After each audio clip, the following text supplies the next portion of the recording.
students, today again we start our grammar work.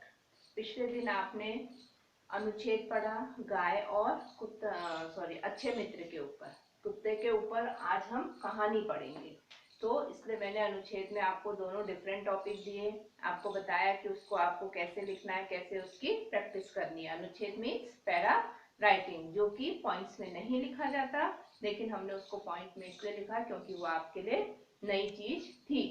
आज हम इसी चीज को आगे कंटिन्यू करते हुए कहानी लेखन लिखेंगे। कहानी मीन्स स्टोरी। कहानी आपको सबको पता है कि कहानी क्या होती है, बहुत सारी स्टोरीज आप लोग सुनते रहते हैं। तो वही चीज आज हमको इसमें ग्रामर पोर्शन को आगे कंटिन्यू करते हुए आज आपको कहानी लिखनी है। आपकी बुक में देखिए पेज नंबर 61, श्लोक बुक निकाल ली सब लोगों ने। अभी हम पहले पूरा इस वीक ग्रामर ही कंप्लीट करेंगे, इसलिए आज ग्रामर डे नहीं है, लेकिन आपको ग्रामर का कोर्स पहले कंप्लीट करवाना है, इसलिए मैडम आज भी आपको ग्रामर करवा रही है। तो पेज नंबर 61, श्लोक बुक में देखिए पेज नंबर 61। ये देखिए कहानी लेखन, स्टोरी राइटिंग, जिसको हम इंग्लिश में क्या बोलते हैं, स्टोरी राइटिंग। अब हमको इसमें क्या करना है बेटा, यहाँ पर आपको पिक्चर दी हुई है।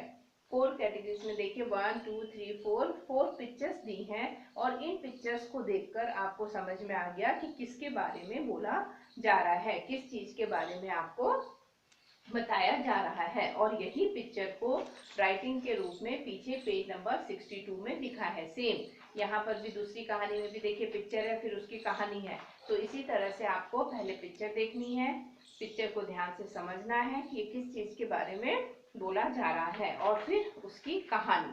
तो आज हम जो फर्स्ट स्टोरी पढ़ेंगे वो पढ़ेंगे नादान कुत्ता। नादान माने जो चालाक नहीं है, जिसको सब कुछ बहुत अच्छे से समझ में नहीं आता, जो बुद्धू बन गया, उसको मिली हुई चीज भी उसके हाथ से चली गई, इस चीज को बोलते हैं नादान। और कुत्ता माने डॉग। डॉग के बारे में, छोटा पपी है उसके बारे में आपको बताया गया है। देखिए पहले पिक्चर में क्या दिख रहा है आपको, पहले इसको समझिए। कहानी लेखन होता क्या है, जैसे अनुच्छेद के इंट्रोडक्शन में हमने पढ़ा था, उसी तरह से हमको क्या करना है, ये कहानी के बारे में बताया गया है कि आपने अपने मम्मी पापा से बहुत सारी कहानियां सुनी होंगी, है ना। उन कहानियों को, वो कहानी आपको अच्छी लगी होगी, और उन कहानी से आपने कुछ ना कुछ शिक्षा ली होगी। हर स्टोरी हमको कोई ना कोई मॉरल देती है।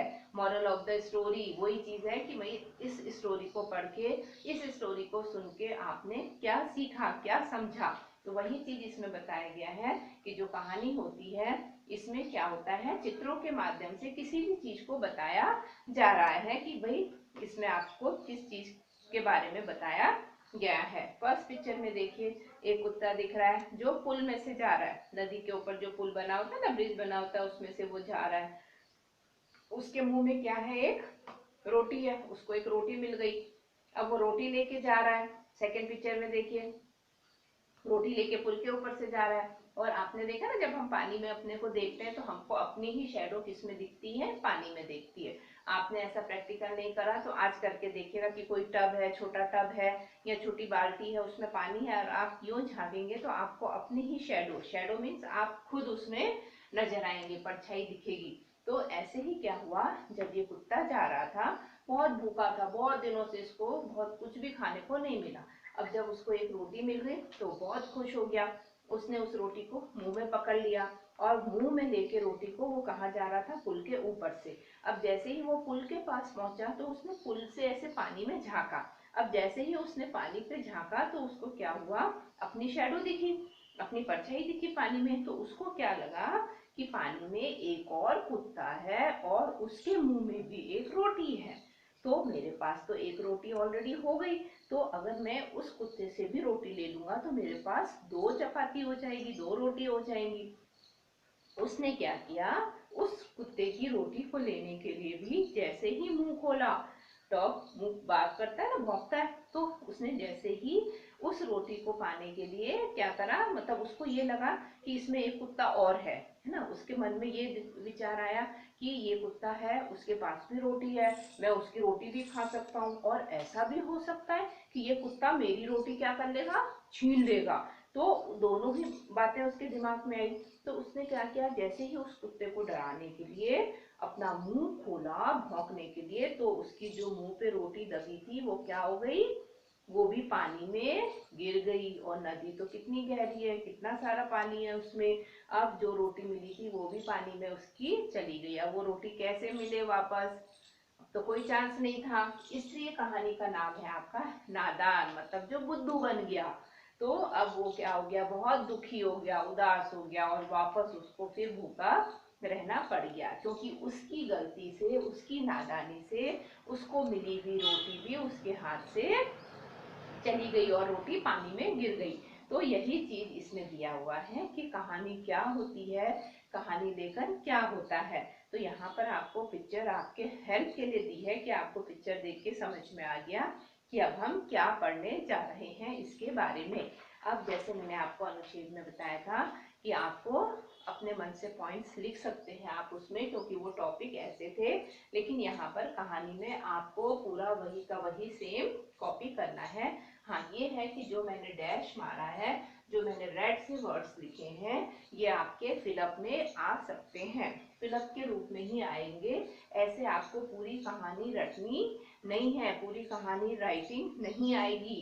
कहानी कैसे आएगी, फिल इन द ब्लैंक्स के रूप में। ऐसे जो मैडम ने रेड से डैश किया है, इसकी जगह आपको खाली मिलेगी और आपको कहानी को पढ़ना है। 10 बार इसको रीडिंग की प्रैक्टिस करनी है, ताकि आपको अच्छे से समझ में आ जाए कि किसके बाद क्या हुआ था, और फिर आप उसको फिल इन द ब्लैंक्स के रूप में फिल करेंगे।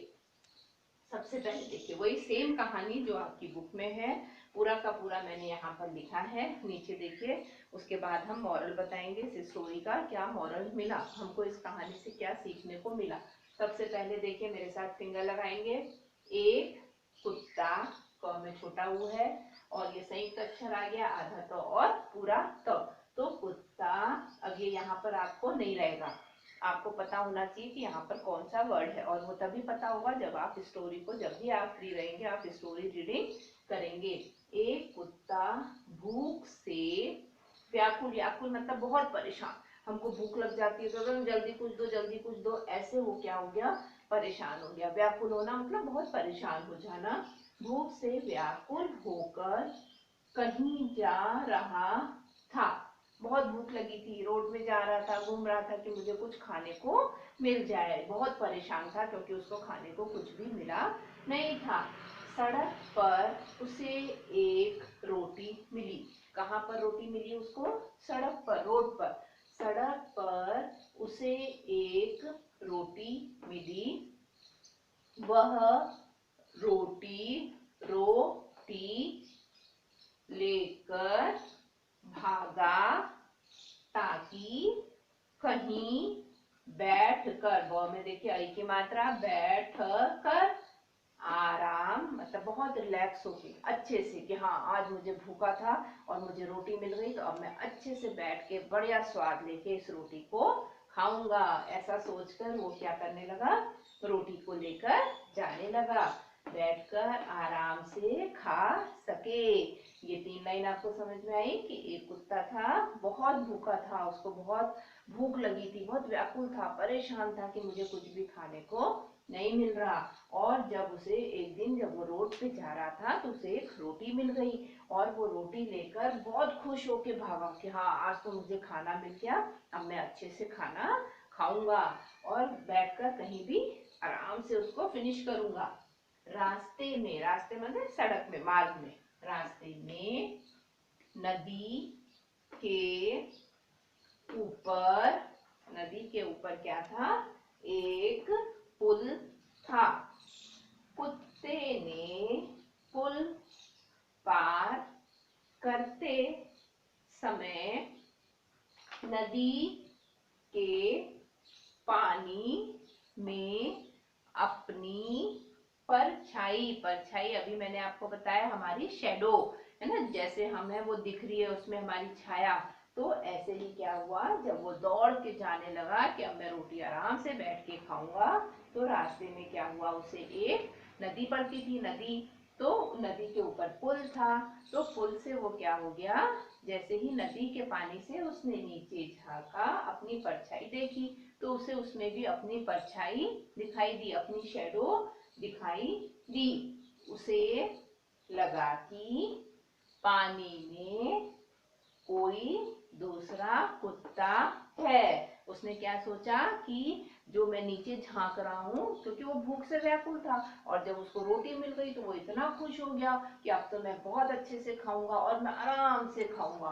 तो इसी खुशी खुशी में जब वो नदी के ऊपर से जा रहा था तो उसने पानी में क्या देखी, अपनी परछाई देखी। पानी में तो उसे क्या महसूस हुआ, उसे लगा कि पानी में कोई दूसरा कुत्ता है। उसने क्या सोचा कि पानी में कोई दूसरा कुत्ता है और मैं इस कुत्ते को, देखो, जो उसकी रोटी को छीनना चाहता है, कोई एक और कुत्ता है, और अगर मैंने ऐसे देखा तो ये क्या करेगा, मेरी रोटी को भी छीन लेगा। इतनी मुश्किल से तो मुझे रोटी मिली है, और वो कुत्ता मेरी रोटी भी लेकर चला जाएगा। कुत्ते ने जैसे ही भौंकने भौंकने जो कुत्ते का साउंड होता है ना, भौंकने के लिए मुंह खोला। जैसे ही उसने मुंह खोला तो क्या हो गया, उसके मुंह में दबी रोटी पानी में गिर गई। उसने नादानी के कारण अपने मुंह में दबी रोटी को गवा दिया।